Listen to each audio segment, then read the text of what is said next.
طبيب قلوبنا وحبيب نفوسنا ومولانا أبي القاسم محمد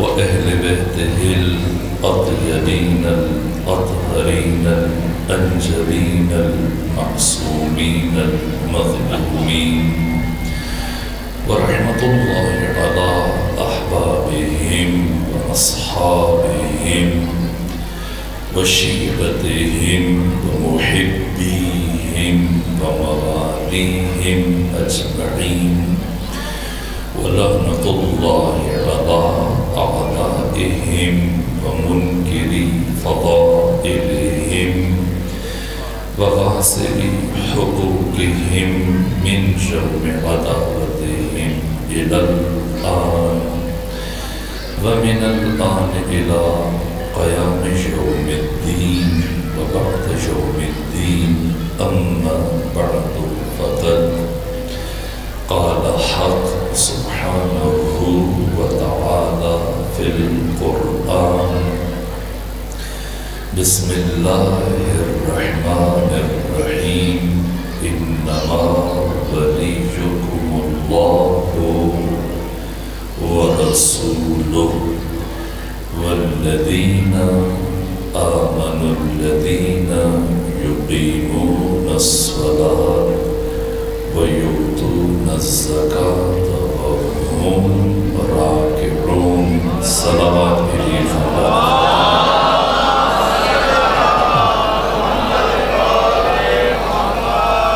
خدا سبحان کی بارگاہ میں سپاس گزار کے اس مقام پر آپ بامعرفت اہل بلا اہل ازار اہل عشق اور مکتب کے ذمہ دار افراد کے نورانی چہروں کی زیارت کا شرف حاصل ہوا۔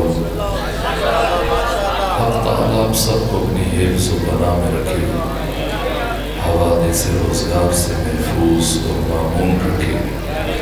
بہت سارے مومنین نے مجھ سے دعا کی خواہش کی، بزرگوار نے اپنے فرزند کے لیے، باقی کافی مومنین نے دعا کرتے ہیں کہ وجود مبارک امام حسن مجتبیٰ کریمی اہل بیت جو مومنین اس صف عزا پر تشریف فرما اپنے گھروں سے چلے، دلوں میں جو بھی حاجات لے کر آئے، دعائیں لے کے آئے، پروردگار کریم اہل بیت امام حسن مجتبیٰ کے صدقے میں ہر مومن کی ہر حاجت کو پورا فرمائے۔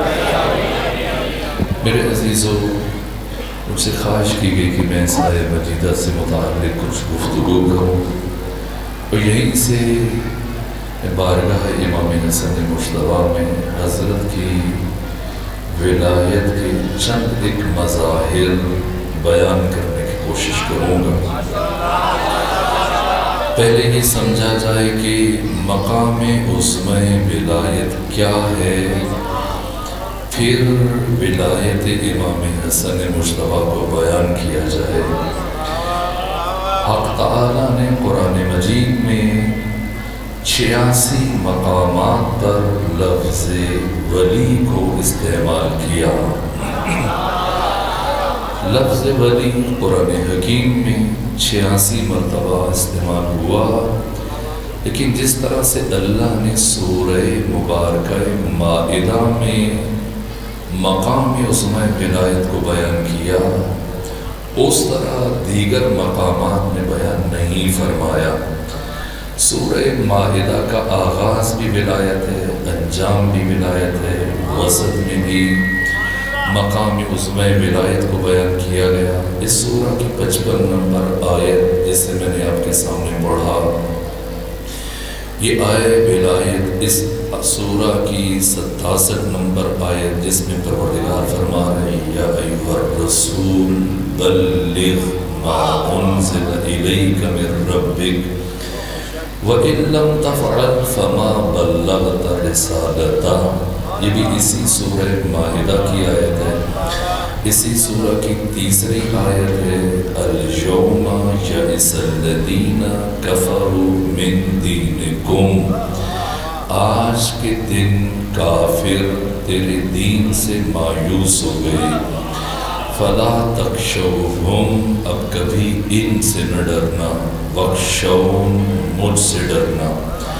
اليوم اکملت لکم دینکم واتممت علیکم نعمتی ورضیت لکم الاسلام دینا۔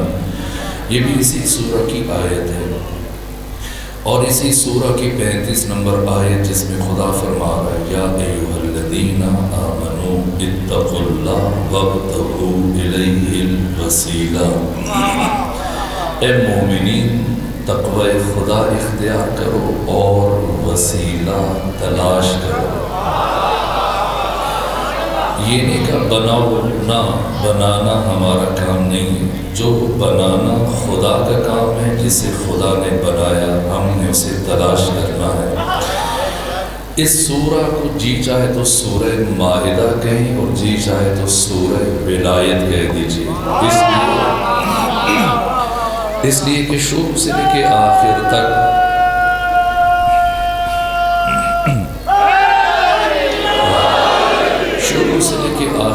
مسلسل مقام عظم ولایت کو بیان کیا جا رہا ہے، اور 55 نمبر آیت میں لفظوں کے ساتھ پروردگار نے ولایت کو اعلان کیا، بیان فرمایا، انما، صرف اور صرف، بس اور بس، فقط اور فقط۔ اعلان بعد میں ہو رہا ہے لیکن پروردگار حصار پہلے کھینچ رہا ہے، دائرہ پہلے کھینچ رہا ہے، ولایت کی بات بعد میں فرمائی، پہلے حصار کھینچا، بس اور بس، صرف اور صرف، فقط اور فقط تمہارا ولی اللہ ہے۔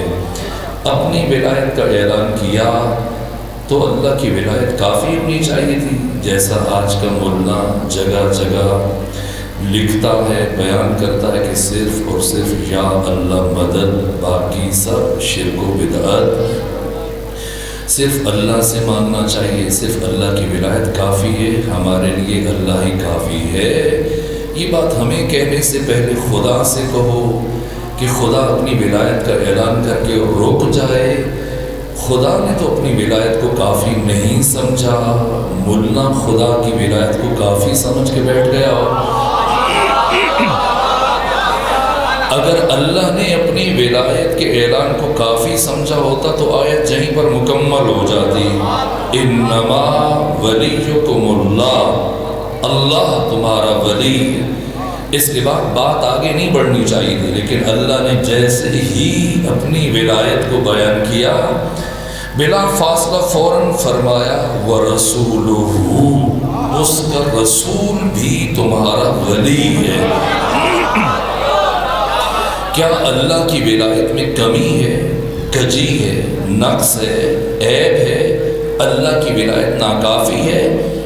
کیوں اللہ نے اپنی ولایت کا اعلان کرنے کے فوراً بعد بلا فاصلہ اپنے رسول کی ولایت کو بیان کیا اور لفظ ولی کا تکرار نہیں کیا؟ مبادا کوئی یہ خیال کرے کہ اللہ کی ولایت اور ہے، رسول کی ولایت اور ہے، نہ جو ولایت خدا کی ہے وہی ولایت رسول کی ہے۔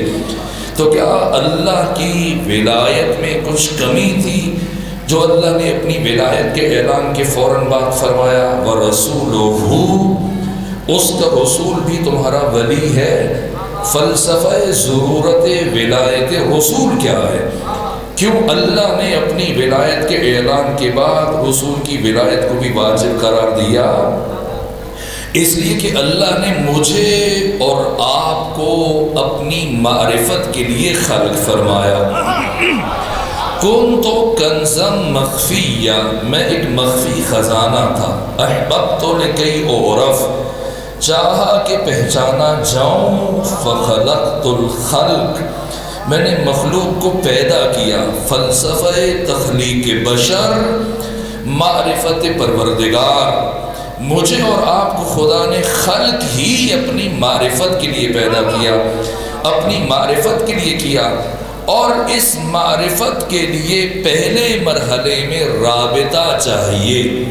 اگر مجھے آپ کی معرفت مطلوب ہے تو پھر چاہیے کہ پہلے آپ سے رابطہ برقرار کروں۔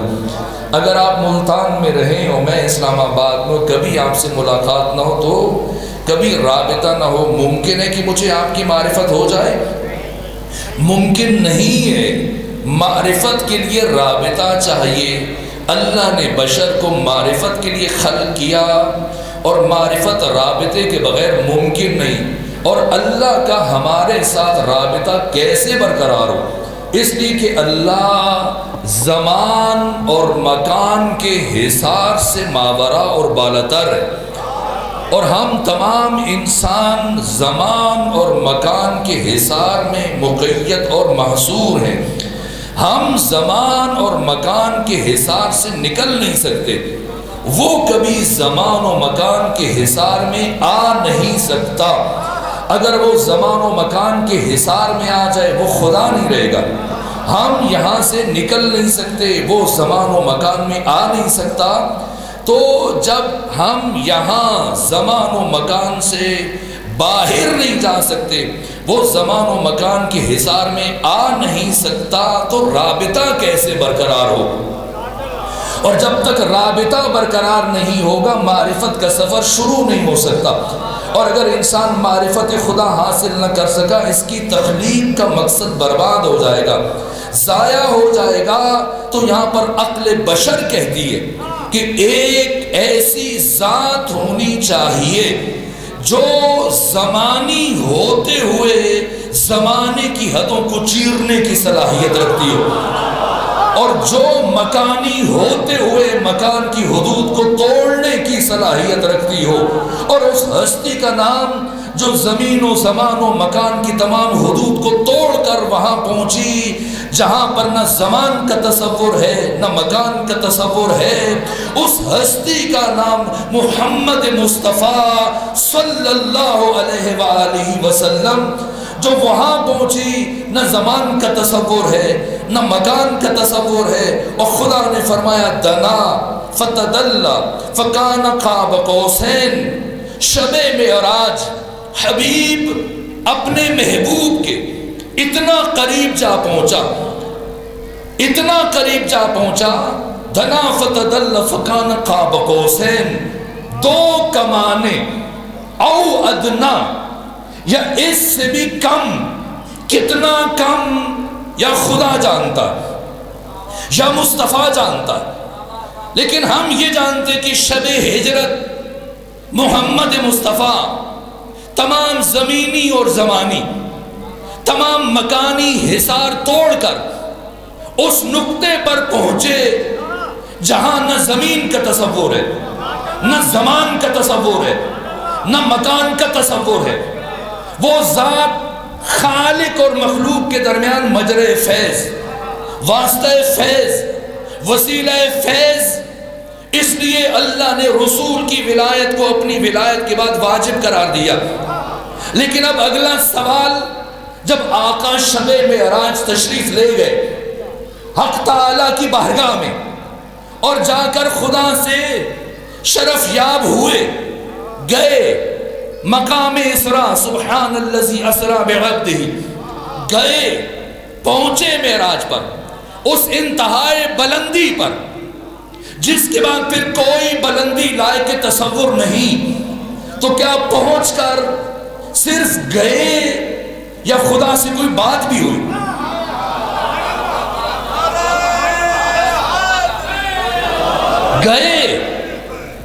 گئے اور جا کے واپس آ گئے، یا وہاں پر ملاقات بھی ہوئی، بات بھی ہوئی؟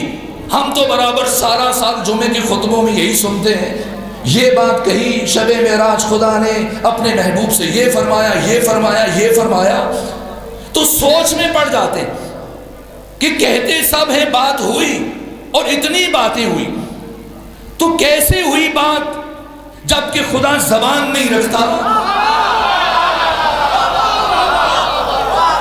سب بتاتے ہیں کہ بات ہوئی، تو بات کیسے ہوئی؟ خدا تو زبان نہیں رکھتا۔ ہاں خدا کسی اور سے بھی بات کرتا رہا ہے، ہاں کرتا رہا ہے، قرآن بیان فرما رہے ہیں موسیٰ کلیم سے بھی خدا گفتگو کرتا تھا. کیسے؟ جیسے ہی جناب موسیٰ کوہ طور پر پہنچتے وادی سینا میں تو ایک درخت سے آواز پیدا ہوتی فَخْلَعْنَ عَلَيْكَ یا موسیٰ فَخْلَعْنَ عَلَيْكَ إِنَّكَ بِالْوَادِ الْمُقَدَّسِ طُوًى. موسیٰ جوتے اتار دیجیے کہ اب آپ ایک مقدس وادی میں داخل ہو رہے ہیں. تو موسیٰ سے بھی خدا نے گفتگو کی. کیسے؟ قرآن بتا رہا ہے ایک درخت سے خدا نے آواز ایجاد کی. تو جہاں پیغمبر پہنچے وہاں درخت تو بجائے خود فرشتوں کا سردار جبرائیل بھی نہیں پہنچ سکتا، اس لیے کہ چوتھے آسمان تک بیت المعمور تک جبرائیل پیغمبر کے ساتھ چلتے رہے. اور جب بیت المعمور سے پیغمبر آگے بڑھے دیکھا جبرائیل رک گئے. پوچھا جبرائیل کیوں رکے ہو، آؤ آگے بڑھو. تو جبرائیل نے جواب دیا یا رسول اللہ لو دنوت انبلتن لاحترقت. اگر یہاں سے ایک پورا برابر آگے بڑھوں تو میرے پر جل جائے. میرا سفر یہاں ختم ہو رہا. جہاں فرشتوں کا استاد اور سردار جبرائیل نہ پہنچ سکے پھر دوسرا کوئی نہیں پہنچ سکتا. تو جب جبرائیل نہیں پہنچ سکتا تو یہاں سے آگے رسول بڑھے اور اس مقام دنا فتدل فکان قاب قوسین تک پہنچے اور گئے. آپ کہتے ہیں ملاقات ہوئی، ہم بھی مان لیتے ہیں، بس ہمیں یہ بتائیں کہ خدا نے کیسے گفتگو کی. وہ تو زبان نہیں رکھتا. موسیٰ سے گفتگو کی درخت میں آواز ایجاد کر کے. یہاں جبریل کو بھی وسیلہ قرار نہیں دیا جا سکتا چونکہ وہ خود آپ کہہ رہے کہ چوتھے آسمان پر رک گئے. اب یا تو انکار کر دیجئے کہ شب معراج پیغمبر گئے اور وہاں سے بات اور ملاقات کیے بغیر واپس آ گئے، اور اگر کہتے ہیں کہ بات ہوئی، ملاقات ہوئی، باتیں ہوئی، پھر ہمیں بتائیں کہ خدا نے کس کے لہجے میں اپنے محبوب محمد مصطفیٰ کے ساتھ ملاقات کی. تو اللہ نے شب معراج جس کے لہجے میں امام الانبیاء سید الرسل ختمی مرتبہ سے گفتگو فرمائی، اسی ہستی کا نام علی ابن ابی طالب.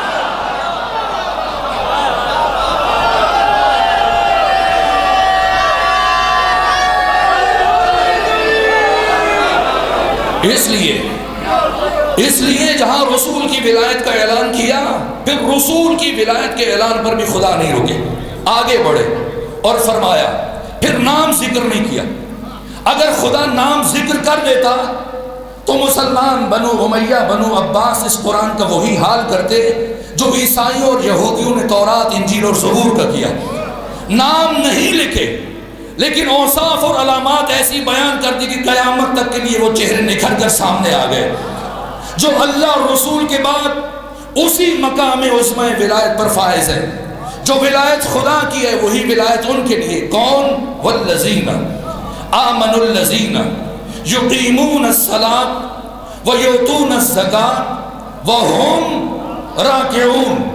وہ حاملان ایمان جو حقیقت ایمان کو، جوہر ایمان کو عالم قدس سے، عالم لاہوت سے، عالم ملک سے، اس عالم مادہ، اس عالم ناسوت میں انسانوں کی ہدایت کے لیے لائے. والذین آمنوا الذین، اور یقیمون الصلاۃ، نماز قائم کرتے ہیں، ویؤتون الزکاۃ، زکوٰۃ ادا کرتے ہیں، وہم راکعون، اس حال میں کہ وہ حالت رکوع میں. مفسرین قرآن مجید کو اس بات پر تو اتفاق ہے کہ علی نے حالت رکوع میں زکوٰۃ دی. اس لیے آج ہم اس بحث میں نہیں جائیں گے. ہم کمال ادب سے دست ادب جوڑ کر مفسرین قرآن مجید سے سوال کرتے ہیں کہ اللہ ولی ہے، یہ قرآن میں ہے، رسول ولی ہے، یہ قرآن میں ہے، علی ولی ہے، یہ قرآن میں ہے. آپ ہماری یہ رہنمائی فرما دیجئے کہ قرآن پڑھنے والے کا کام کیا ہے، قاری قرآن کا، حافظ قرآن کا، ایک مسلمان کا قرآن پڑھنے والے کا، قرآن پر عمل کرنے والے کا کام کیا ہے کہ جو کہہ دیا گیا تسلیم ہو جائے۔ اللہ ولی ہے مان لے، رسول ولی ہے تسلیم ہو جائے، علی ولی ہے قبول کر لے۔ اب یہ بات کرنے کی کسی کو اجازت نہیں ہے کہ وہ اللہ، رسول اور علی کی ولایت کے حقوق، حدود اور قیود کا تعین کرے اور بیٹھ کر اپنے خط سے بڑی باتیں کرے کہ اللہ کتنا بڑا ولی ہے، رسول کتنا بڑا ولی ہے، علی کتنا بڑا ولی ہے۔ خدا یہ کر سکتا ہے لیکن یہ رسول نہیں کر سکتا، یہ رسول تو کر سکتا ہے لیکن علی نہیں کر سکتا۔ حق آپ کو کس نے دیا؟ آپ کا کام ہے اللہ، رسول، علی کو ولی ماننا، مان لے یا پھر انکار کر دے۔ سب کی ولایتوں کے برج الٹ جائیں گے اگر علی کی ولایت کا انکار کر دیا تو، اس لیے کہ ساری دنیا جنہیں ولی مان کر بیٹھی ہے، آج تک کسی کی ولایت کا کوئی سرا ملتا ہی نہیں کہ جب تک علی سے اسے منسوب نہ کیا جائے۔ اللہ ولی ہے مانو یا کہہ دو کہ نہیں ہے، رسول ولی ہے مانو یا پھر کہہ دو کہ نہیں ہے، علی ولی ہے مانو یا پھر کہہ دو کہ نہیں ہے۔ یہ اجازت نہیں ہے کہ تم حدود و قیود علی و مصطفیٰ و خدا کا تعین کرو کہ یہ خدا کر سکتا ہے، یہ رسول کر سکتا ہے، یہ علی کر سکتا ہے، یہ نہیں کر سکتا۔ یہ تمہیں حق حاصل نہیں ہے۔ جو ولایت خدا کی ہے وہی ولایت رسول کی ہے، اور جو ولایت رسول کی ہے وہی ولایت علی کی ہے، تکوینی اعتبار سے بھی اور تشریعی اعتبار سے بھی۔ یا مان لو یا انکار کر دو۔ جو اختیار اللہ نے اپنے لیے رکھا وہ اختیار خود اللہ نے اپنے رسول کو دی، اور جو اختیارات رسول اسلام کے لیے وہ اختیارات علی اور علی کے بیٹوں کے لیے۔ اللہ اور ان 14 کی ولایت میں کوئی فرق نہیں ہے سوائے ایک فرق کے کہ اللہ کی ولایت ذاتی ہے، اسے کسی نے عطا نہیں کی، اور ان 14 کو پروردگار نے وہی ولایت اپنے فضل سے عطا فرمائی ہے۔ جو اللہ کی ولایت ہے وہی محمد و آل محمد کی ولایت ہے۔ بس میرے عزیزو، میں زحمت تمام کرنا چاہتا ہوں، ان 14 کی ولایت ناگزیر تتمہ اور تکملہ ہے ولایت خدا کا، ولایت الہیہ کا۔ یہ جو آج کا مسلمان سمجھتا ہے کہ صرف لا الہ الا اللہ پڑھ لے تو مسلمان ہو جائے گا، اور شاید توحید اسی کو کہا جاتا ہے۔ لا الہ الا اللہ پڑھ لینا یہ توحید ہے، لیکن یہ کمال توحید نہیں ہے۔ کمال توحید کیا ہے؟ تاکہ کفر کا مطلب بھی سمجھ میں آ جائے اور شرک کا مطلب بھی سمجھ میں آ جائے۔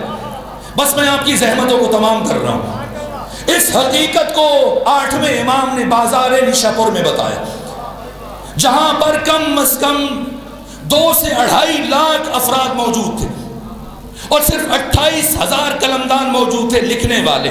توجہ، میں اختتام کی طرف بڑھ رہا ہوں، اور ان 2,500 لکھنے والوں میں سے ایک امام احمد ابن حنبل تھے۔ امام احمد ابن حنبل 6 لاکھ احادیث کے حافظ، ائمہ اربعہ میں سے سب سے بڑی علمی شخصیت۔ ان کی عمر امام کی امامت کے آغاز میں 19 سال تھی، اور بازار نیشاپور میں جب امام علی ابن موسیٰ رضا کی سواری پہنچی تو امام احمد ابن حنبل کی عمر 36.5 سال تھی۔ یہ موجود تھے، اور جب پہنچے تو گھنٹوں سے اور دنوں سے انتظار کرنے والے مومنین جیسے ہی امام کی سواری پہنچی ایک مرتبہ اصرار کیا، چونکہ آپ کی جان کو خطرہ تھا، 200 عماریاں تھیں، سب کے اوپر پردے گرے ہوئے تھے، تو جو گھنٹوں سے اور دنوں سے انتظار میں کھڑے تھے 2.5 لاکھ کی تعداد میں افراد، اصرار کیا، فرزند رسول رخ جمال سے پردہ ہٹائیے تاکہ ہم آپ کے چہرے کی زیارت کا شرف حاصل کر لیں۔ یہاں تک کہ مجمع کے اصرار پر امام علی ابن موسیٰ رضا نے پردہ ہٹایا۔ جیسی جمال امامت پر نگاہ پڑی، شور گریہ بلند ہوا۔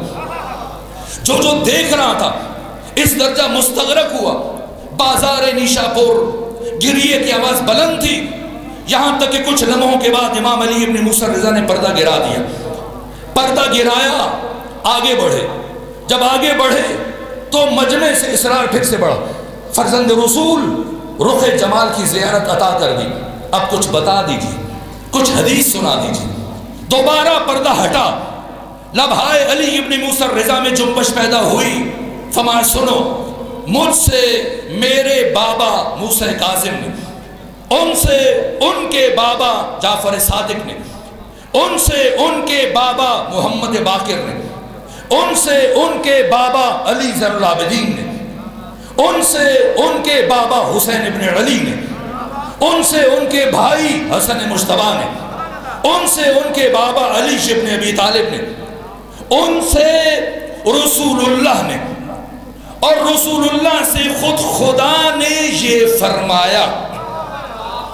اگر سماعتیں بیدار ہو، ابھی میں حدیث بیان نہیں کر رہا، یہ جو امام نے سند بیان کی ہے اسے کہا جاتا ہے سلسلۃ الذہب۔ ہر محدث کا الگ سے اپنا سلسلۃ الذہب ہے۔ جیسے بڑے بڑے محدث ہیں، مثلا ام المومنین عائشہ، ان کا بھی سلسلۃ الذہب ہے۔ اگر ام المومنین عائشہ سے 100 بندوں نے روایت لی ہو، کسی راوی کی وہ حیثیت نہیں ہے۔ اگر خود ام المومنین کا بھانجا عروہ بن زبیر ان سے حدیث نقل کرے، عروہ بن زبیر سے اگر 100 آدمی حدیث میں، کسی کی حیثیت نہیں۔ اگر عروہ بن زبیر سے محمد ابن مسلم ابن شہاب الزہری حدیث کو نقل کرے، یہ ام المومنین کا سلسلۃ الذہب کہلاتا ہے۔ اسی طرح سے ایک معصومین کا سلسلۃ الذہب ہے۔ امام علی ابن موسیٰ الرضا حدیث بیان کرنے سے پہلے سند بیان کر رہے ہیں، خود سے خدا تک پہنچے۔ 2.5 لاکھ افراد، جن میں سے صرف 28,000 قلمدان لکھنے والے، جن کے ہاتھوں میں قلم دوات ہے۔ یہ بھی تاریخ کا عجیب انتقام ہے۔ جب پہلا محمد قلم دوات مانگ رہا تھا، لوگ کہہ رہے تھے ان الرجل لیہجر، اسے ہذیان ہو گیا۔ اور اب جب 8واں محمد خود سے جا رہا ہے اور 28,000 قلمدان حالت حرکت میں التماس کر رہے ہیں، کچھ بتا دیجئے، کچھ بیان کر دیجئے، یہاں تک کہ حدیث سے پہلے سلسلہ سند ذکر کیا۔ چونکہ بات اتنی بڑی کرنے جا رہے ہیں، جس کے لیے ضروری سمجھا کہ پہلے سند بیان کریں۔ ان 28,000 افراد میں امام احمد ابن حنبل، سواد اعظم اور جمہور کے بہت بڑے امام، وہ بھی اس مقام پر موجود تھے۔ 4 ائمہ میں سے یہ شخصیت موجود تھے۔ امام احمد ابن حنبل، ان کی عمر 36.5 سال تھی۔ حدیث سے متعلق نہیں، جو سند ذکر کی امام علی ابن موسیٰ الرضا نے، اس سے متعلق امام احمد ابن حنبل نے یہ فرمایا کہ اگر اس سند کو، ان پاکیزہ ناموں کو اسی ترتیب کے ساتھ جس ترتیب سے علی ابن موسیٰ الرضا خود سے خدا تک پہنچے، اگر ان ناموں کو اس ترتیب کے ساتھ کسی پاگل اور دیوانے پر پڑھ کر دم کر دیا جائے تو اسے شفا حاصل ہو جائے۔ سنیں، یہ سند ہے جس سے متعلق امام احمد ابن حنبل نے یہ فرمایا۔ جیسی سند ذکر کی، پھر پردہ گرایا تاکہ اپنے سامعین اور حاضرین کی توجہات کا جائزہ لے۔ یہاں تک کہ شور اٹھا، فرزند رسول سند تو بیان کی، ہم نے تو سند نہیں مانگی، ہم تو چاہتے تھے کوئی حدیث بیان کرے۔ اب وہ حدیث سنائے کہ اللہ نے یہ فرمایا، کلمۃ لا الہ الا اللہ حصنی، کلمہ لا الہ الا اللہ میرا قلعہ ہے، فمن دخل فی حصنی امن من عذابی، جو اس قلعے میں داخل ہو گیا، جس نے لا الہ الا اللہ پڑھ لیا، امن من عذابی، وہ میرے عذاب سے بچ گیا، وہ جہنم سے بچ گیا۔ اتنا کہا، پردہ گرا دیا، لیکن سامنے ملتان کے مومنین نہیں بیٹھے تھے۔ نیشا پور میں اطراف کی آبادیوں سے آئے ہوئے 2.5 لاکھ افراد جو عشق و شوق کی اور جذب و مستی کی اس کیفیت پر تھے کہ سراپا گوش بنے ہوئے تھے۔ یہ بات سننے کے بعد انہیں احساس ہوا کہ صرف اتنی بات کہنے کے لیے علی ابن موسیٰ الرضا اتنا بڑا سلسلہ سند بیان نہ کرتے، لیکن خود رکے تاکہ سامعین اور حاضرین کی طرف سے خواہش آئے۔ اب جیسے ہی رکے مجمع سے آواز بلند ہوئی، فرزند رسول بات کو مکمل کر دیجیے، بات کو مکمل کر دیجیے۔ آقا نے پردہ ہٹایا اور ایک جملہ کہہ کے بات کو مکمل کیا، فرمایا سنو بشرطہا و شروطہا، یہ جو کلمہ لا الہ الا اللہ خدا فرما رہے میرا قلعہ ہے، جو اس میں داخل ہو گیا میرے عذاب سے بچ گیا، اس کی کچھ شرائط ہے، اور ان شرائط میں سے ایک شرط میں علی ابن موسیٰ الرضا ہوں۔ کیا بتایا امام نے؟ صرف لا الہ الا اللہ پڑھنا اور لا الہ الا اللہ کا ورد کرنا اور لا الہ الا اللہ کا ذکر کر کے یہ سمجھے انسان کہ میں مسلمان ہو گیا، موحد ہو گیا، نہ، یہ خوش فہمی ہے۔ لا الہ الا اللہ توحید ہے، لیکن کمال توحید نہیں ہے، یہ توحید کا آغاز ہے، نقطہ آغاز ہے۔ کمال توحید کیا ہے؟ اسے علی ابن موسیٰ الرضا نے بیان کیا، اور زیارت جامع کبیرہ میں امام علی نقی نے بیان کیا کہ بنا تمت کلمت التوحید، ہم 14 وہ ہیں جن سے توحید خدا مکمل ہوتی ہے۔ یہ 14 توحید خدا کا ناگزیر تتمہ اور ناگزیر تکملہ ہے۔ صرف لا الہ الا اللہ پڑھ لینا توحید ہے، لیکن کمال توحید نہیں، آغاز توحید۔ کمال توحید کیا ہے؟ اللہ کی وحدانیت کے اعتراف کے بعد ان 14 کی ولایتوں کو کما حقہ تسلیم کر لینا، یہ کمال توحید ہے۔ پھر شرک کیا ہے اور کفر کیا ہے؟ ان 14 میں سے کسی ایک کی ولایت کا انکار کرنا یہ کفر ہے، اور ان 14 کے علاوہ کائنات کے کسی اور انسان کو اٹھا کر ان کی صف میں شامل کر کے برابری کی سطح پر لانے کی کوشش کرنا یہ شرک ہے۔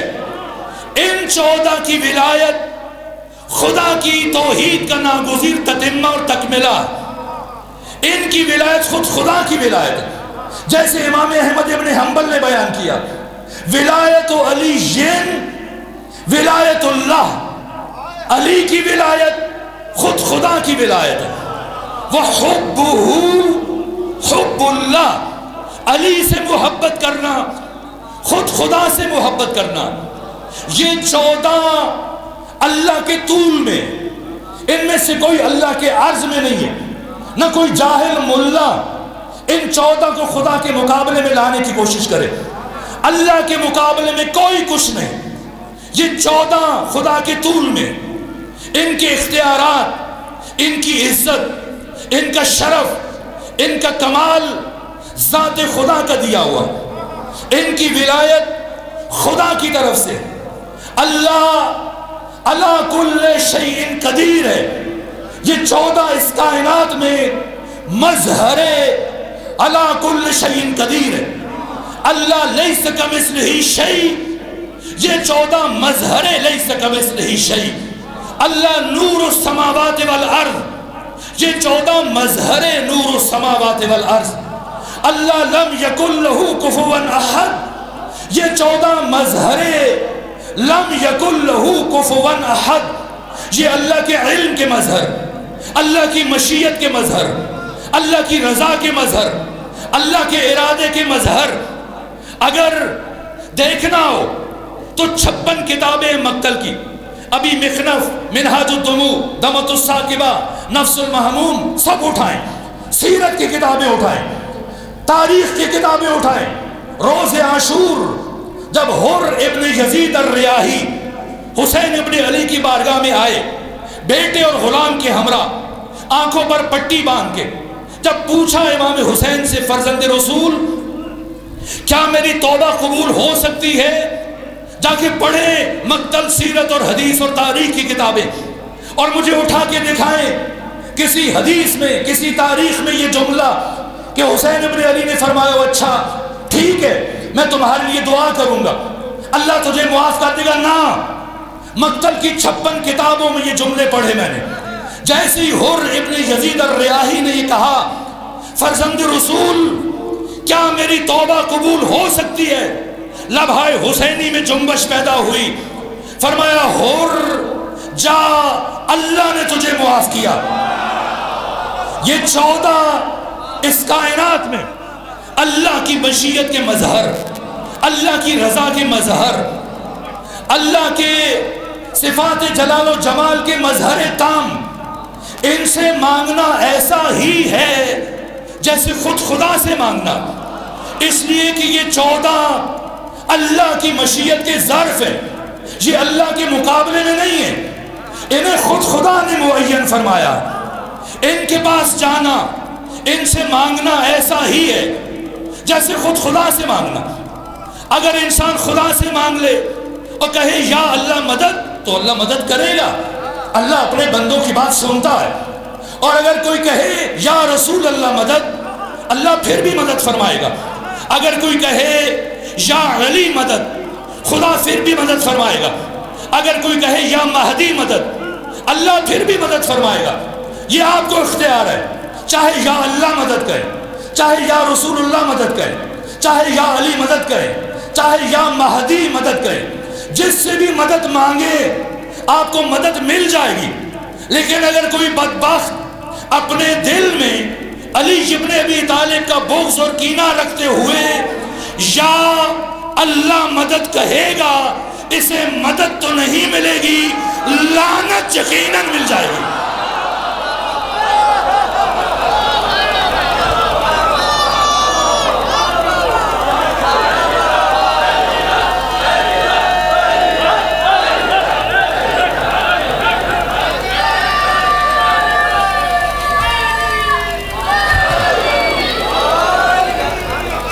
یہیں پر رک رہا ہوں.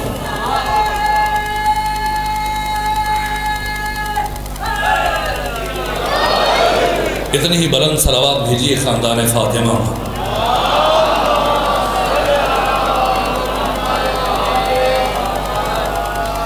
بس میرے عزیزوں، چاہتا تھا کہ گفتگو کو آگے لے کے جاؤں، لیکن میرا یہ مزاج نہیں کہ کسی پڑھنے والے کو انتظار کروایا جائے. اور چونکہ خود میں بھی سفر کر کے آؤں، مجھے احساس ہے کہ انسان سفر میں تھک جاتا ہے، اس کی مصروفیات بھی. میں چاہتا تھا کہ یہاں سے بارگاہ امام حسن میں، لیکن 5 مجالس مزید ہیں ان 2-3 دنوں میں ملتان کے مختلف مقامات پر. جہاں میں نے بات چھوڑی ہے میں یہیں سے شروع کروں گا. ان 14 کی ولایت خود خدا کی ولایت ہے. ولایت نظام، ولایت محض مفہوم نہیں، ولایت محض عقیدہ نہیں، ولایت محض ایک علمی اور کلامی بات نہیں. ولایت نظام خدا ہے. اور اس نظام خدا کو بچانے کے لیے مجھ سے میرے محترم میزبان نے خواہش کی کہ میں جناب سیدہ کی مصیبت کے 2 جملے پڑھوں. اگر اس نظام ولایت کی بقا موقوف نہ ہوتی ذات سیدہ پر، تو خدا سبحان کبھی بھی اپنے سب سے بڑے راز کو عیاں نہ فرماتا. ذات نظام ولایت کا نفاذ اور بقا منحصر تھی ذات فاطمہ زہرا میں. اس لیے کبھی گھر سے باہر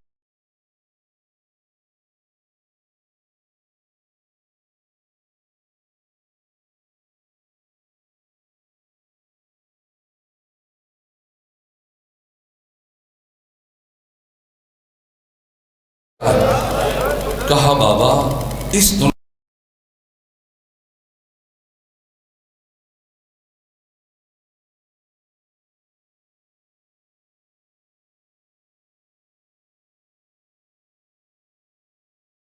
سلطان کے غیور مومنین، جس بی بی کی زندگی کی سب سے بڑی خواہش یہ تھی کہ کوئی نامحرم اسے نہ دیکھے، وہ بھی کسی نامحرم کو نہ دیکھے. آخر کیا مجبوری پڑی کہ وہی بی بی ایک دن گھر سے باہر بھرے دربار میں آئی اور فرمایا مجھے جو جانتا ہے سو جانتا ہے، جو نہیں جانتا اعلموا انی فاطمہ بنت نبیکم، پہچان لو میں تمہارے نبی کی بیٹی فاطمہ زہرا. کیوں آئی دربار؟ کیا درختوں کے لیے؟ باغ فدق کے لیے؟ وہ بیوی جو مالک جنت ہے، مالک کوثر ہے، مالک کائنات ہے، وہ بیوی چند درختوں کے لیے آئی تھی؟ پھر کون سی مجبوری تھی؟ قیامت تک آنے والے باشعور انسانوں تک پیغام ولایت پہنچانا یہ فاطمہ زہرا کی مجبوری تھی۔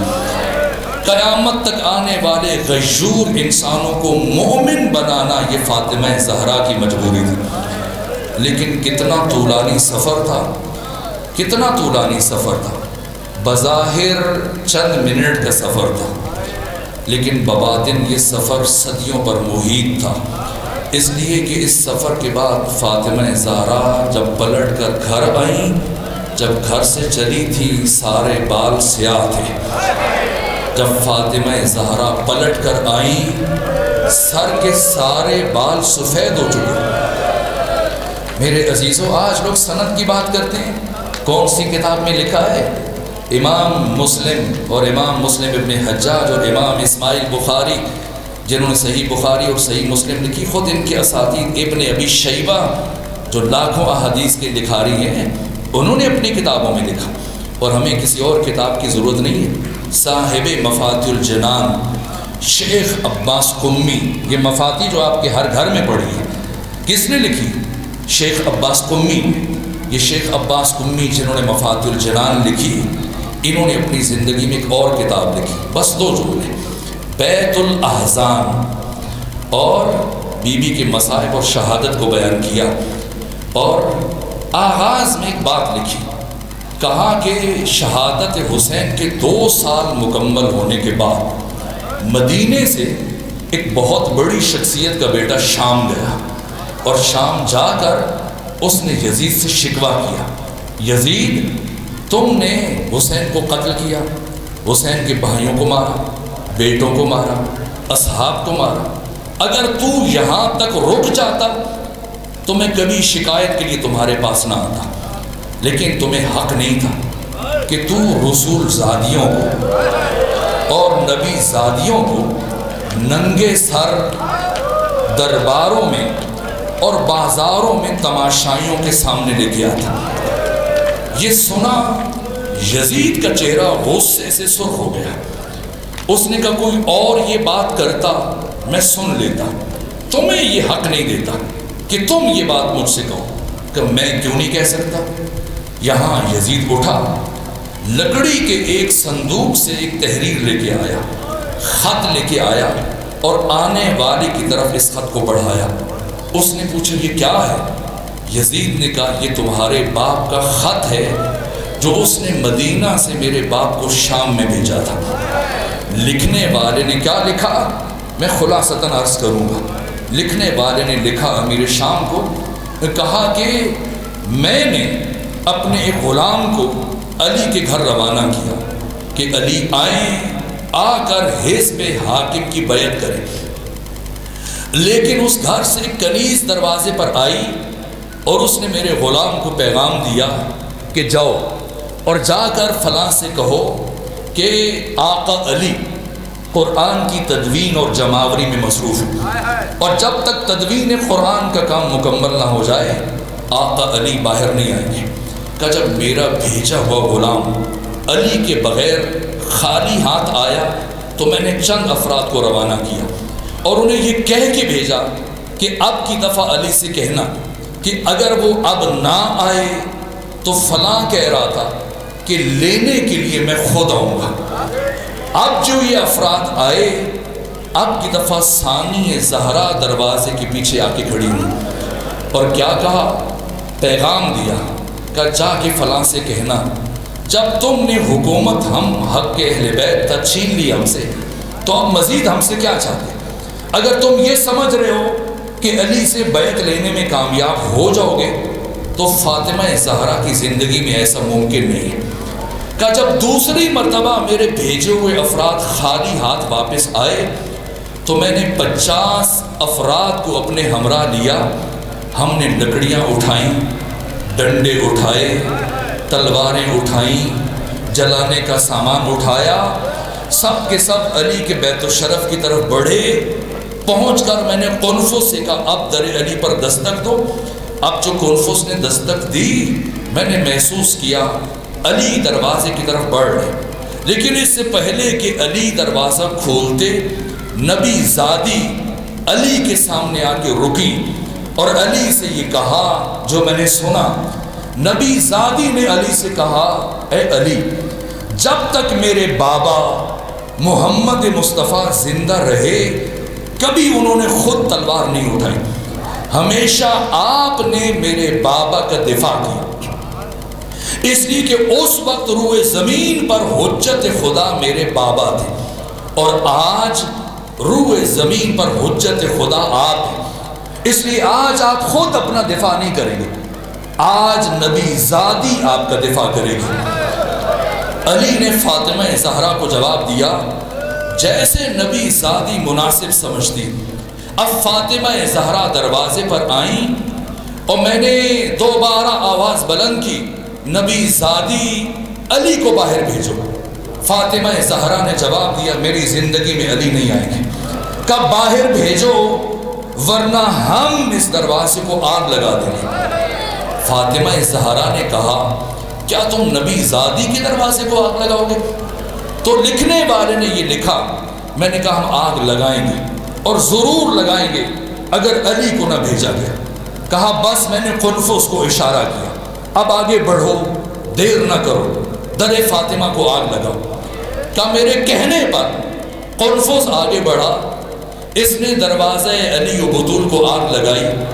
دروازہ جلنے لگا لیکن میں غصے میں اتنا بکھرا ہوا تھا کہ مجھ سے ضبط نہیں ہو رہا تھا اور میں نے دروازہ جلنے کا انتظار نہیں کیا.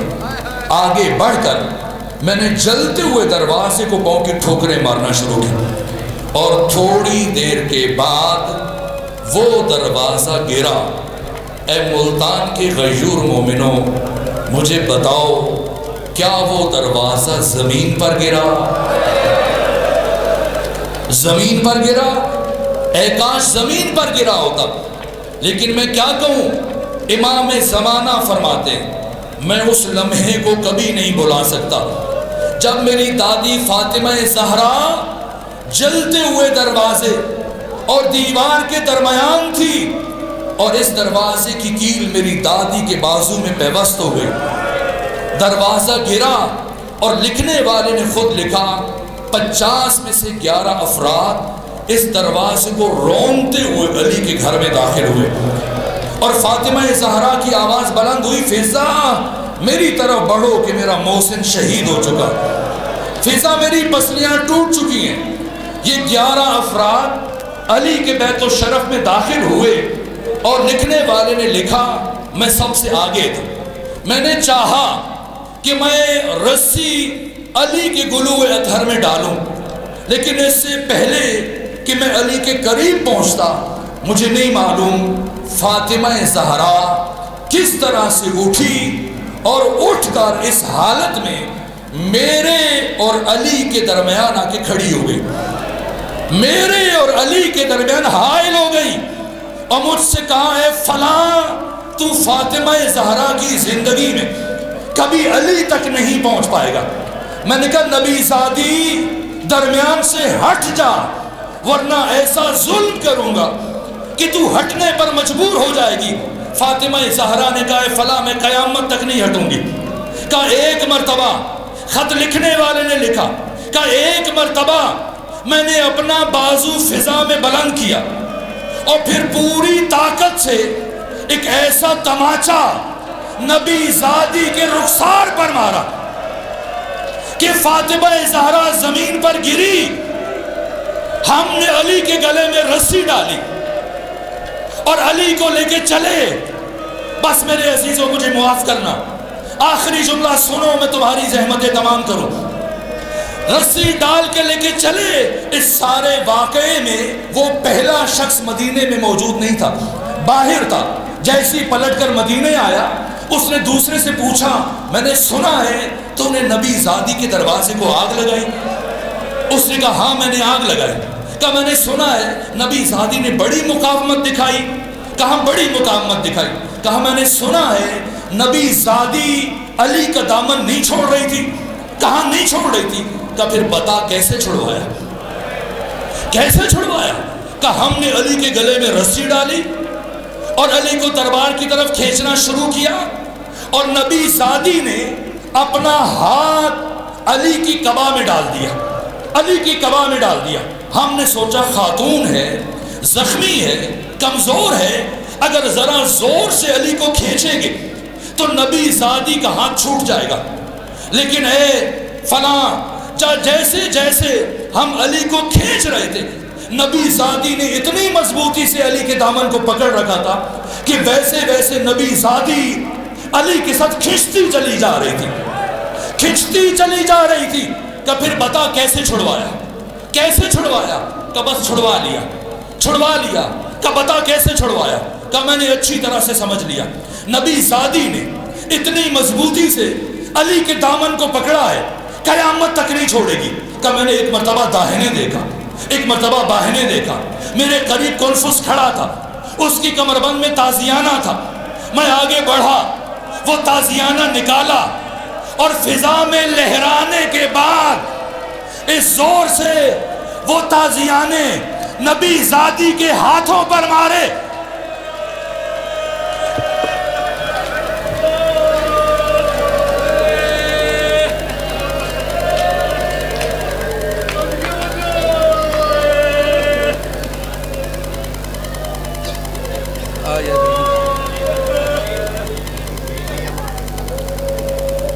جلدی ہے جی۔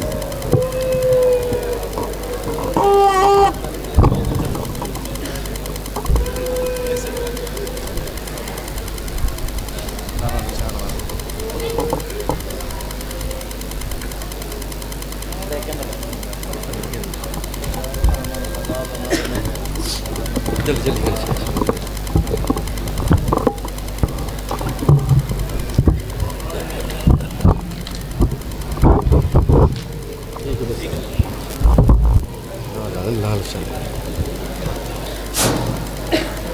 سامعین محترم، دعا ہے عزت علی محمد صدقہ مولا بنا بانی فرش ازار عزت مواب علی مرتبہ جناب سید کاظم حسین بخاری انہاں دے کسران دا اور خلوص کے تمام زخمی حسین دی ماں اپنی بارگاہ منظور و مقبول فرماوے، مولا مرحومین دے درجات بلند فرماوے، زینت ممبرین، زینت و ذاکرین برادر زی وقار۔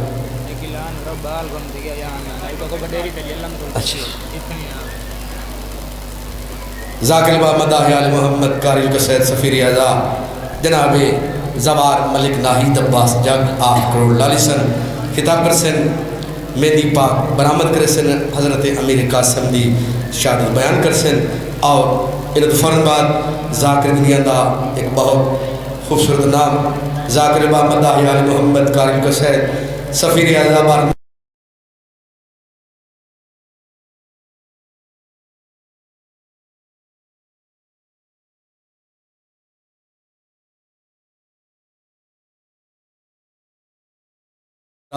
وہ دی والدہ پریشان بیٹھی ہے علم دنال، اور میں اپیل کرساں اگر میری ریحان بھائی آواز سن دے پین یا انہوں دا کوئی لگدہ آواز سن دا پیا ماں تھوڑی پریشان ہے تو ساں علم پاک دے کول تشریف لیا سو۔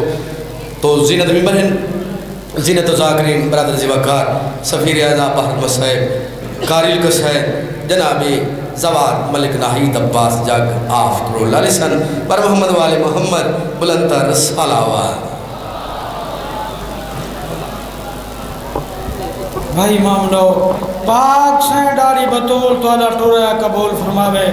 آج دی رات دا صدقہ میں سیدہ مسافر میرے دو نوجوان بھائیان جڑے ایک دی شہید تھائیان ڈیرے دے وچ ایک مولا دا ذاکر ہے سید مختار حسین شاہ، سید عابد حسین شاہ، انہاں دی برسی دی امام دی مجلس سے پکاونا لنگارے میرا لانا کردہ کائنی مولا دے ناتے جائے امام حسین نانے دا ادھار نہیں رکھا تو آدھا سالہ کارد نہ رکھسی اندہ اجر پاک امام حسین دے سی مولا امام زمانہ راضی ہوئے۔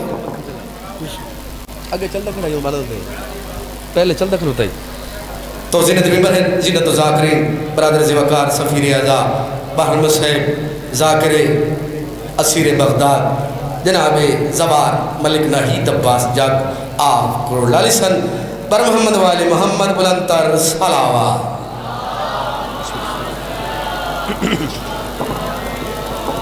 میرے ستویں امام موسیٰ کاظم علیہ السلام دی عزت عظمت پورا ملتان مرضی دی پڑھو صلوات. اللہم صلی علی محمد بآل محمد. اپنے اپنے ٹور دی قبولیت بیماران دی شفا اپنے اپنے مرحومین دی بلندی و درجات دی خاطر کوشش کرو ایک باواز بلند صلوات. بسم اللہ الرحمن الرحیم. یا اللہ یا اللہ یا محمد یا محمد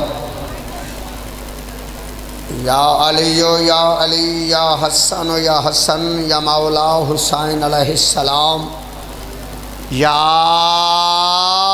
بی بی سیدہ پاک سلام اللہ علیہا.